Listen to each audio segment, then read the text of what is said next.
So, yun yun. Good morning mga kasasawa. Ngayon, magpiprepare po tayo ng ulam. Ayan guys, magluluto po tayo ng gatang ano ba tawag dito? Kalabasa guys, ayan. Kalabasa ating lulutuin guys. At may kasamang sitaw po sa ating gagataan. Ito yung sitaw natin at saka talong. Ayan, sasama-sama natin guys. Ang halo niya guys ay tinapa. Ayan, ha. Let's go, panoorin niyo ako guys.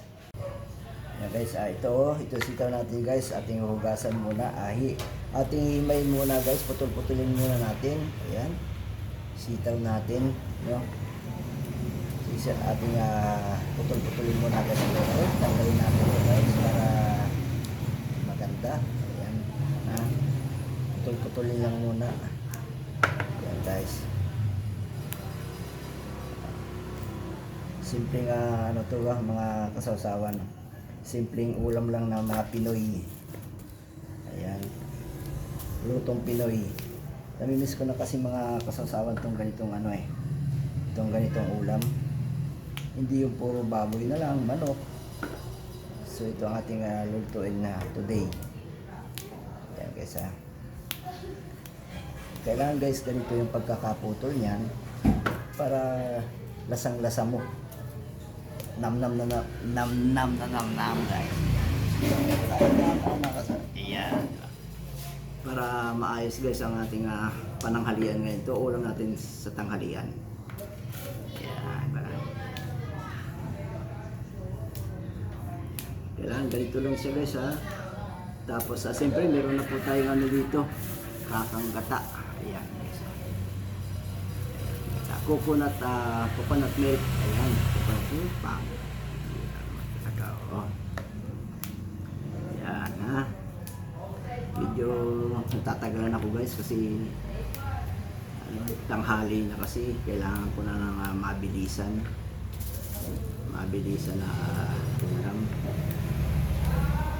Ito lang ang naisip ko guys na ulam kasi masustansya na gulay pagpahaba ng buhay. May hahaba talaga ba ang buhay sa gulay? Parang wala naman mga kaibigan, no? Kung gusto kang kunin ni Lord, kahit na anong gawin mo, hindi ka kumain ng kahit puro na lang gulay kainin mo, kukunin ka ni God, no? Kaya kayo guys mga kasawsawan, magpakabait kayo, ha. Pag hindi kayo nagpakabait, hindi kayo makakarating sa langit. Sa rurok ng kalangitan. Kalangitan na yan mga kaibigan, no? Hindi na ba nakarating dyan sa langit, mga kasawsawan? Mag-comment kayo dyan mga kasawsawan kung sino ang nakarating sa langit, ha? Kasi yung langit na yan yung langit na yan mga kasawsawan, yung langit na yan mamumuti ang mata.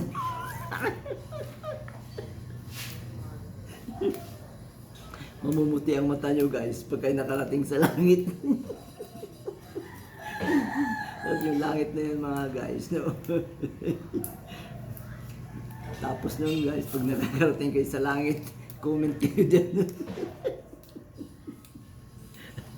Ayan. Ayan kasi guys, ba?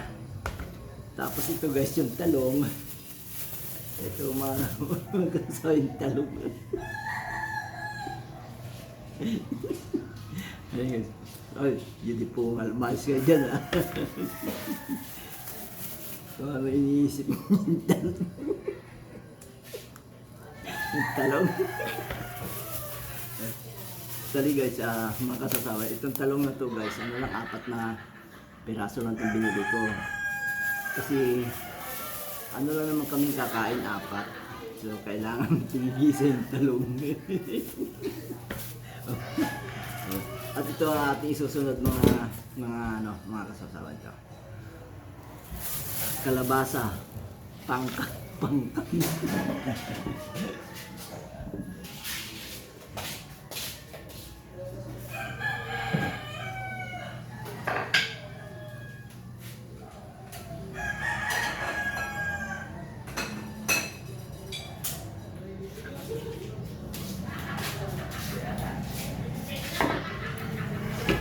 itong pangka natin.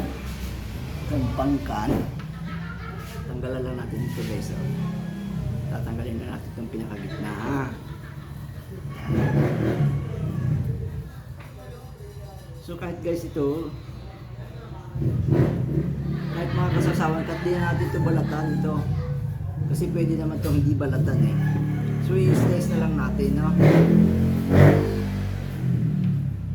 Yung iba binabalatan to, pero kami actually hindi na kami nagbabalat nito.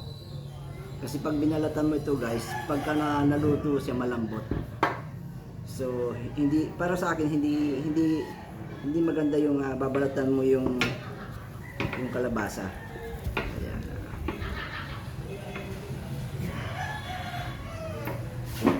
Tayo mga guys kasi parang hindi natin maano. Ayan. So, ayan na guys ha. Tapos i-slice natin guys ng maliliit lang. Parang tidbits. Ayan. Ganyan lang ang i-slice niya ha. Para mga kasawsawan, para madaling maluto. At saka talagang nam mo guys ha.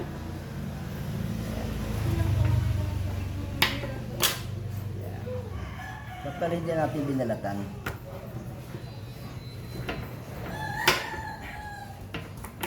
Yan na.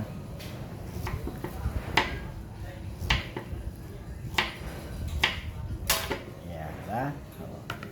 So sabay-sabay natin yung mga kasawsawan.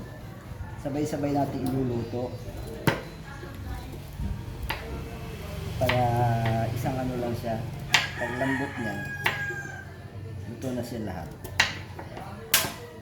Namimiss kasi ba itong ulam na kasawsawan sa probinsya namin. Sa probinsya namin ng kasawsawan. Basta may gulay ka lang. Ayos na. Hindi puro kanin, puro ano na lang ang kakainin natin. Puro manok. Ayan guys. Talong na ito mga kaibigan ha. Ayan. Ayan yan, talong na. Ang lalaki. Ayan. Ayan. So, ang slice dito guys, pag ganito lang siya.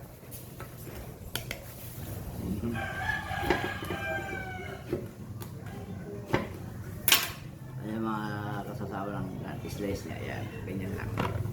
No? Ayan.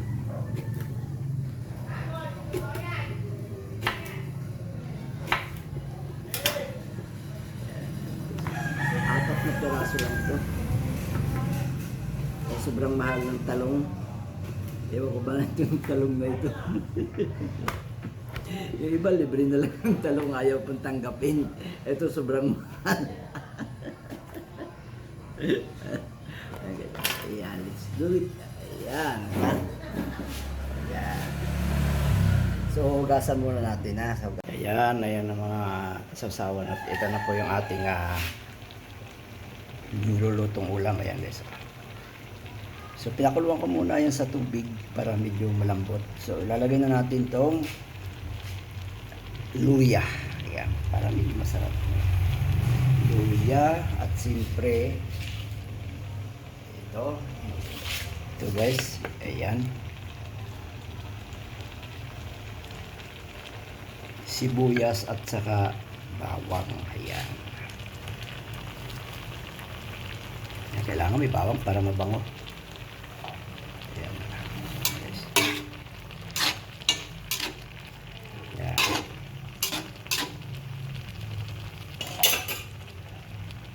Ayan, medyo malambot na mga kasasawan. Pakukuluan natin guys. Pakukuluan natin ng kahit mga 10 minutes lang ha. Ayan, mga kasasawan. Ito na yung ating panghalo, tinapa. Smoke paste, sabi nga smoke paste. Yan, pinausukan lang ito guys. Ano, ihalo natin siya dito. Ayan. Tapos ating halo-halo ito ng kunti. Yan. Naliluto naman na yung mga kasawsawan, niluto na yan.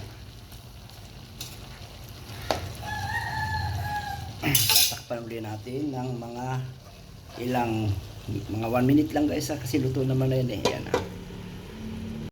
Ayan, ayan mga kasawsawan. Lalagay na po ating pang-finish na product natin guys. Ang finish na ating kakanggata. Ito yung pinakahuli nating ilalagay. Si kaka. Pure coconut milk. Ayan guys Ayan. At ang mga kasawsawan, huwag nyo pong tatakpan ang inyong niluluto pagkatapos nyo lagyan ng gata. Ayan guys Huwag po ninyo tatakpan. So pakukuluin lang po natin ito guys. At makikita po ninyo na medyo malapot na yan. So pwede na po nating ahunin. Ayan. Ang ating ginataang kalabasa na may halong sitaw at talong. Ayan. Ayan. Wow. Ayan guys, medyo lumalapot na po siya. Kapag medyo malapot na yan, pabayaan lang natin mga kasawsawan na pabayaan lang po natin siya na kumulo. At yan po ay kusang lalapot. Ayan. Pag tinakpan nyo kasi yan mga kasawsawan, po yan na magtutubig, no?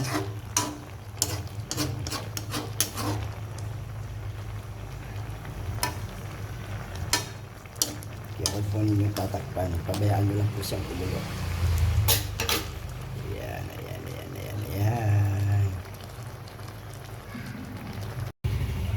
Ayan mga kasawsawan, ayan. Luto na ang ating ginatan. Ayan guys, lapot tayo siya. Wow. Ayan guys, wow. Okay, ipatay na natin guys at tayo ay ready to eat na. Ayan.